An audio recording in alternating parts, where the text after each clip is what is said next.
Hi, everybody. Dave Clark, InspectCheck.net, Home Inspector Bootcamp, lesson number 10, engaging with your current clients. So, you know the old saying, you only have one chance to make a first impression.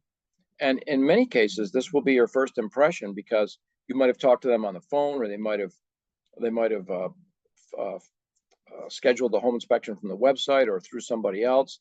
So more than likely, you haven't met them yet. And you might have met them, you might know them, or through a networking group or something. For the most part, this may be the first time that you've met them.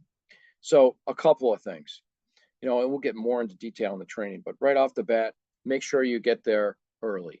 Make sure you are, I'm not going to say dressed with a three-piece suit, but at least clean and neat, and no, shirts with logos and stuff like that. We always recommend, when I mean logos, I mean, sayings and that have your company logo on it.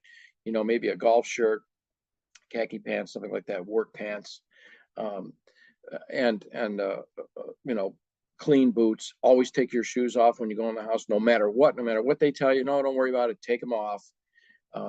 Just things like that. Make sure your client stays with you during the inspection.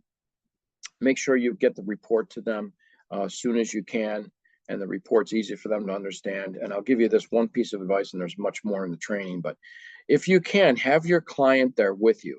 Remember, the home inspection is a learning process. You're not there just to tear the house apart.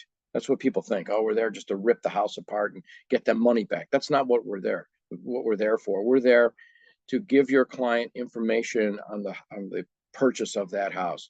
So it's a learning experience. Besides showing them defects, and of course, defect recognition is important. We want to give them information. Here's your shutoff valves. Here's how to maintain this. It's a learning experience, right? And I'm talking the whole time I'm there, and I'm engaging with them. The last thing I'll leave you with is go area by area. So finish the roof system, we'll say, and then say, do you have any questions on the roof system? And put that to bed. Now you can always go back if you go in the attic and you see something, you want to go back outside, take a second look at flashing or something, but try to put those areas to bed as you go. Answer their questions then.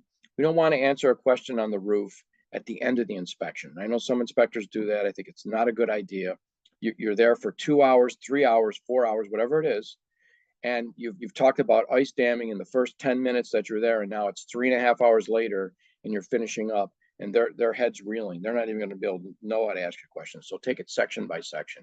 Just some pointers. There's a lot more in the training. Enjoy it. And I think it's very important. You want to leave there with a good impression and leave them happy that they chose you.